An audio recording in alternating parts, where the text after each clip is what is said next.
Hello everyone and welcome back to my channel, which is all about O-levels biology, and you can see some lifestyle videos as well. So we were discussing the human eye and we have already covered the basic anatomy of eye.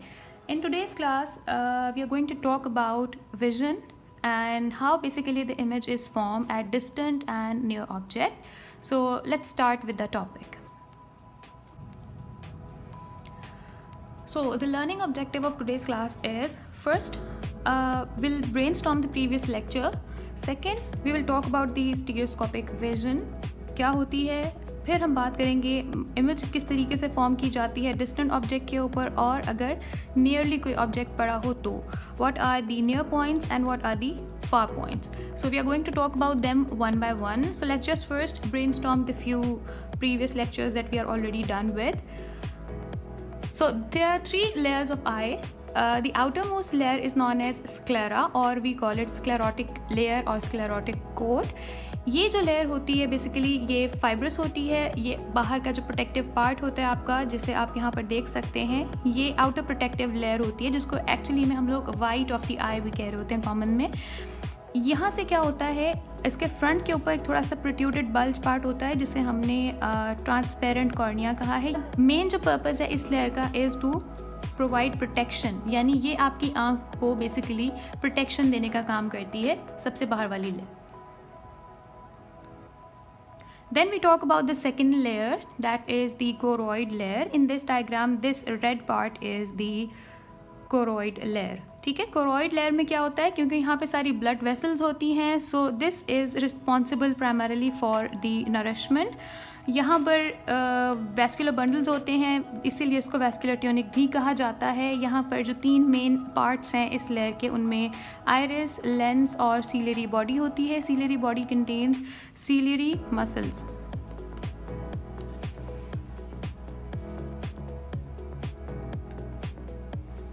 उसके बाद हमने बात की थी third layer की. Third layer जो सबसे delicate layer होती है तीनों में, उसे हम रेटिना कहते हैं.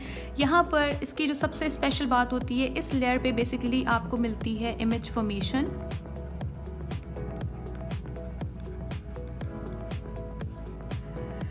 इमेज फॉर्मेशन यहाँ पर आपको मिलती है क्योंकि यहाँ पर मौजूद होते हैं सारे फोटो रिसेप्टर्स. फोटो रिसेप्टर्स क्या करते हैं, ये आपकी ब्राइट लाइट और डिम लाइट में विजन के लिए कंसर्न होते हैं, रिस्पॉन्सिबल होते हैं. ये उस इम्पल्स को रिसीव करते हैं और रेटिना के ऊपर एक इमेज जनरेट करने में हेल्प कर रहे होते हैं. रेटिना का एक्चुअल में जो पर्पस है, जैसे कि यहाँ पे मैंने मेंशन भी किया है, they convert light into neural signal, यानी जो लाइट आपकी आंख में एंटर कर रही होती है, ये उसको एक न्यूरल सिग्नल में कन्वर्ट करता है, ताकि ये न्यूरल सिग्नल आपके ब्रेन के पास जा सके और ब्रेन फिर इसको रिकग्नाइज करता है और आपकी इमेज फॉर्मेशन में प्राइमरीली हेल्प कर रहा होता है. यहाँ पर आप देख रहे हैं रेटिना में कुछ आपको रॉड्स एंड कॉन्स दिखाई दे रहे हैं. Rods and cones are the photo receptors. Cones are responsible for the image in bright light, but rods were concerned with image in dim light. Now the main topic of today's lecture is the stereoscopic vision. आपकी दोनों आँखों की visual field अलग है, ठीक है. जब दोनों आँखों की विजुअल फील्ड को मर्ज कर दिया जाता है तो उसकी फ्यूजन से आप एक 3D इमेज देखते हैं, जिसको हम स्टीरियोस्कोपिक विजन कहते हैं. ठीक है, इसका नाम प्राइमरली बाइनोक्यूलर विजन भी है. Bi means two and nocular means the vision generated by two eyes. Vision using two eyes with overlapping fields of view allowing good perception of depth. अब binocular या स्टीरियोस्कोपिक विजन से फ़ायदा क्या होता है, जो आपको दोनों आई का, जैसे यहाँ पर आप देख रहे हैं कि आपकी लेफ़्ट आई आपको एक अलग एंगल दे रही है, राइट आई से भी एक अलग एंगल मिल रहा होता है. जब हम इन दोनों एंगल्स को कंबाइन करते हैं तो इसके फ्यूजन से आपको बेसिकली 3D इमेज मिल रही है, जो कि आपको किसी भी ऑब्जेक्ट की डेप्थ के बारे में, उसका एक्चुअल साइज़ क्या है, वो आपसे कितने डिस्टेंस पे मौजूद है, इसके बारे में आपको एक्यूरेट इन्फॉर्मेशन देती है. और स्टीरियोस्कोपिक विजन दोनों आँखों के विजन को परसीव करके बनाई जाती है, लेकिन आपको देती वो इमेज एक ही है, यानी आपकी राइट और लेफ़्ट दोनों आई से एक इमेज फॉर्म होगी, जिसको हम स्टीरियोस्कोपिक विजन, 3D विजन या बाइनोक्यूलर विजन भी कहते हैं. So we are again and again repeating this word vision. ठीक है, जो भी विजन आपकी आँख में रेटिना के ऊपर बन रही होती है, आपको ये बात याद रखनी है कि it is always upside down. Back to front and it is smaller in size, यानी जो ऑब्जेक्ट आप देख रहे हैं उसके एक्चुअल साइज़ से स्मॉल होगी। मैं इसको थोड़ा सा एक्सप्लेन करना चाहूँगी। यहाँ पर आप देख रहे हैं कि यहाँ पे आपके सामने एक ट्री बना हुआ है, एक इमेज है, ठीक है। जब आपकी आँख इस इमेज को परसीव करेगी तो यहाँ से ये अपसाइड डाउन होगी। दैट मीन्स इसका जो ग्रीन पार्ट है वो नीचे की तरफ होगा और जो इसका वुडन पार्ट है वो ऊपर की तरफ होगा। क्वेश्चन ये आ रहा है कि ऐसा क्यों होता है कि आपकी जो विजन है वो upside down, back to front या स्मॉलर इन साइज़ होती है। इसका मेन रीज़न है वो ये है कि क्योंकि आप देख रहे हैं कि आई का जो फ्रंट है ये कर्व है, ठीक है। जब इमेज यहाँ से इसकी रेज स्ट्रेट आएंगी तो इस कर्व पार्ट से बेसिकली ये कन्वर्ज हो जाती हैं। बिकॉज इट इज़ कर्व तो लाइट जो है यहाँ से बेंड हो जाएगी, जो अपसाइड पार्ट होता है इट बिकम्स डाउनवर्ड और जो नीचे की तरफ होता है वो ऊपर की तरफ आ जाता है। उसके बाद रेटिना जो है वो इस लाइट को कन्वर्ट करती है ऐसे सिग्नल्स में जो कि आपके ब्रेन के पास भेजे जाते हैं बाय ऑप्टिक नर्व, ताकि ऑप्टिक नर्व जो है वो सिग्नल ब्रेन को दे और फिर ब्रेन जो है उससे उस विजुअल इम्पल्स को प्रॉपर्ली अंडरस्टैंड करता है और आपके सामने जो फाइनल इमेज बनती है it is not upside down, it is normal in size. Okay, तो अब हम बात करते हैं कि इमेज की फॉर्मेशन कैसे होगी। हम दो केसेस को डिस्कस करेंगे यहाँ पर। नंबर 1, इमेज की फॉर्मेशन अगर कोई ऑब्जेक्ट डिस्टेंस पे मौजूद है, एंड नंबर 2, अगर कोई ऑब्जेक्ट आपकी आंख के करीब मौजूद है। ये दोनों topic they both are very important for your P1। MCQs में ये बहुत फेवरेट क्वेश्चन है जो पूछा जाता है because students get confuse very easily. इसमें आपको एक को याद रख लीजिए, आप दूसरे को बहुत आसानी से समझ सकते हैं, लेकिन आपको इसके लिए कॉन्सेप्ट अपना क्लियर करना बहुत ज़रूरी है। हम सबसे पहले बात करते हैं कि इमेज अगर फॉर्म आपकी आंख कर रही है, डिस्टेंट ऑब्जेक्ट है, कोई बहुत दूर ऑब्जेक्ट पड़ा हुआ है, तो उसमें आपकी आंख में क्या क्या चेंजेस आते हैं।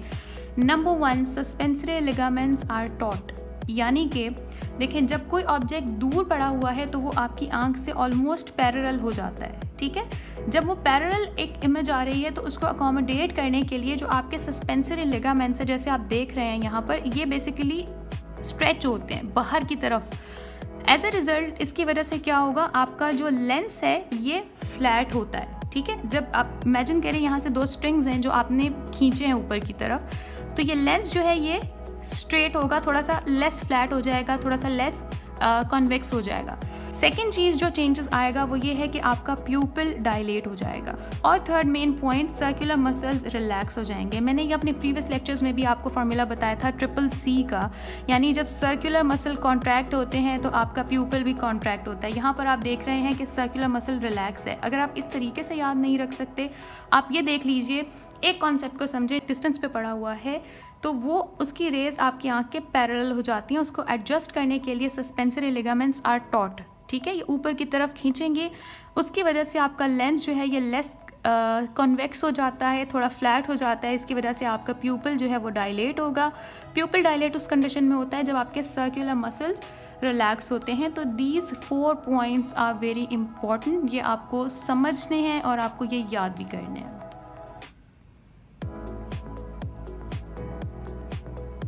आफ्टर डिस्टेंट ऑब्जेक्ट हम बात करते हैं कि अगर कोई ऑब्जेक्ट आपकी आंख के बहुत करीब पड़ा हुआ है तो उस पर इमेज फॉर्मेशन किस तरह से होगी। देखिए ये बिल्कुल उसके ऑपोजिट काम करता है। कोई भी ऑब्जेक्ट जब आपकी आंख के बहुत करीब है, ठीक है, तो उसको एडजस्ट करने के लिए आपके सस्पेंसरी लिगामेंट्स जो है उनको टॉट होने की ज़रूरत नहीं है, वो they will come back to their normal position, ठीक है। ये अब यहाँ से नॉर्मल पोजीशन के ऊपर जब वापस आएंगे तो एज अ रिज़ल्ट आपका जो लेंस है जो कि पहले टॉट था, ठीक है, जो कि पहले लेस कन्वेक्स था या पहले फ्लैट था, अब ये राउंड हो जाएगा, ठीक है। ज़्यादा राउंड दिखेगा आपको और ज़्यादा कॉन्वेक्स दिखेगा। जब ये ज़्यादा राउंड होगा, कॉन्वेक्स होगा, तो डेफिनेटली जो प्यूपिल है आपका वो स्मॉल हो जाएगा साइज़ में, या आप कह सकते हैं कि प्यूपिल आपका कॉन्ट्रैक्ट हुआ है। प्यूपिल कॉन्ट्रैक्ट कब होता है, let me again repeat this formula. जब सर्कुलर मसल्स आपके कॉन्ट्रैक्ट करते हैं तो प्यूपिल भी कॉन्ट्रैक्ट करता है। तो यहीं से आप इसका 4th पॉइंट जनरेट करें कि जब सर्कुलर मसल्स कॉन्ट्रैक्ट कर रहे हैं एज अ रिज़ल्ट आपका प्यूपिल भी कॉन्ट्रैक्ट कर रहा है। समटाइम्स एग्जामिनर आपसे पेपर में रेडियल मसल्स के हवाले से पूछ लेता है, यानी अगर आपको सर्कुलर मसल का फंक्शन याद है तो आप इसके ऑपोजिट रेडियल मसल को भी ईजिली लिख सकते हैं पेपर में। बट मैं रिकमेंड करती हूँ कि आप सर्कुलर या रेडियल में से किसी एक के फंक्शन को याद रखें, so that it will be very easy for you to clear your concept. Here I would like to add on another important point. इसके लिए एक स्पेशल टर्मिनोलॉजी यूज़ की जाती है पेपर में, ख़ास तौर पे वो आती है जिसमें हम लोग इसको डिस्कस करते हैं अकोमोडेशन के सेंस में। इसको अकोमोडेशन कहा जाता है, ठीक है। अकोमोडेशन क्या होती है? जब कोई ऑब्जेक्ट आपके नियर विजन में है, करीब पड़ा हुआ है, तो आपके लेंस को इमेज को फोकस करना होता है। यहाँ से लेंस इमेज को फोकस करता है। आप में से जिन लोगों को बहुत अच्छी फोटोग्राफी आती है या DSLR यूज़ करना जानते हैं, आपने देखा होगा कि डिफरेंट लेंसेज के थ्रू आप इमेज को फोकस करते हैं डिस्टेंस पे, और जब करीब पड़ा होता है तो इस प्रोसेस को हम लोग बेसिकली अकोमोडेशन कह रहे होते हैं, जिसमें लेंस ने अकोमोडेट करना है आपकी इमेज को। Now the question comes here is कि अकोमोडेशन लेंस को आखिर करनी ही क्यों पड़ती है, इसका रीज़न क्या है।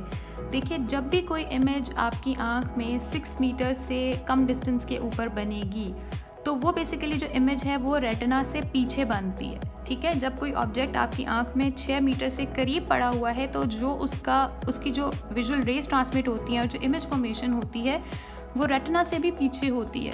तो in order to accommodate that point to the retina, जो लेंस है उसको अपने कर्वेचर में तब्दीली लानी पड़ती है, उसको ज़्यादा राउंड, ज़्यादा कॉन्वेक्स होना पड़ता है, प्यूपिल को कॉन्ट्रैक्ट होना पड़ता है, ताकि वो इमेज जो है वो एग्जैक्टली रेटिना के ऊपर ही फॉर्म की जा सके।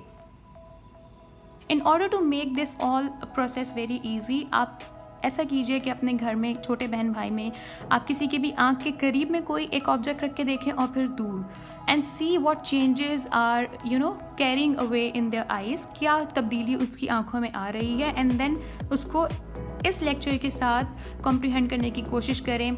इसमें एक चेक लिस्ट बनाएं कि आपको उसकी आँख में ये तब्दीली नज़र आ रही है, उसके आप प्यूपिल डायलेट होता दिख रहा है, प्यूपिल कॉन्ट्रैक्ट होता दिख रहा है। तो इससे ये होता है कि आपका कॉन्सेप्ट बिल्डिंग बहुत अच्छी हो जाएगी। हमने बात कर ली है स्टीरियोस्कोपिक विजन की।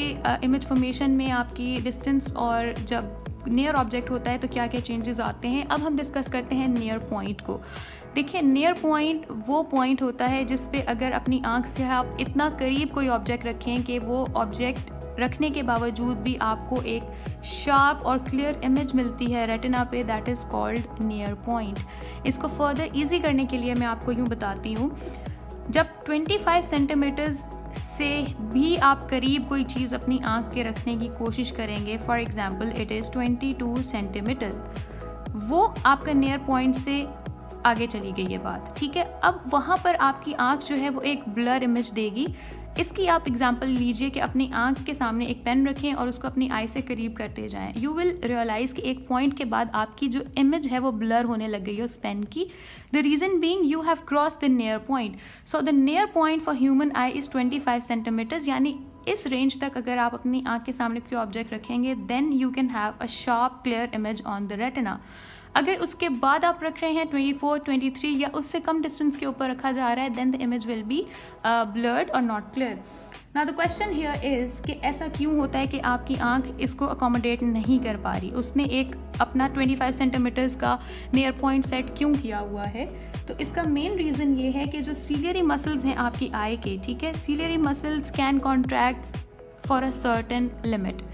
ये मैक्सिमम कॉन्ट्रैक्ट नहीं हो सकते, इनकी एक लिमिट होती है जिसके बाद ये कॉन्ट्रैक्ट नहीं कर सकते हैं, जिसकी वजह से आपका जो नियर पॉइंट है उसकी एक लिमिट है। And in the and let's talk about the far point. जैसे नियर पॉइंट होता है वैसे फार पॉइंट भी वो पॉइंट होता है कि जिसमें आपने एक ऑब्जेक्ट को इतना दूर रख दिया आपकी आई से कि उसके बावजूद भी उसके स्टिल एक बिल्कुल फोकस क्लियर शार्प इमेज बन रही है रेटिना पे, that is the far point. और नॉर्मल ह्यूमन आई के लिए फार पॉइंट की कोई लिमिट नहीं होती, यानी इन्फिनिटी के ऊपर आप बेसिकली जितनी दूर तक देखना चाहें आप उस ऑब्जेक्ट को देख सकते हो। So that is the far point. And with this, I'm concluding this chapter. Meanwhile, take care of yourself. Do mention in the comments which chapter do you want me to start now. Take care of yourself and I'll see you soon with another video. Bye-bye.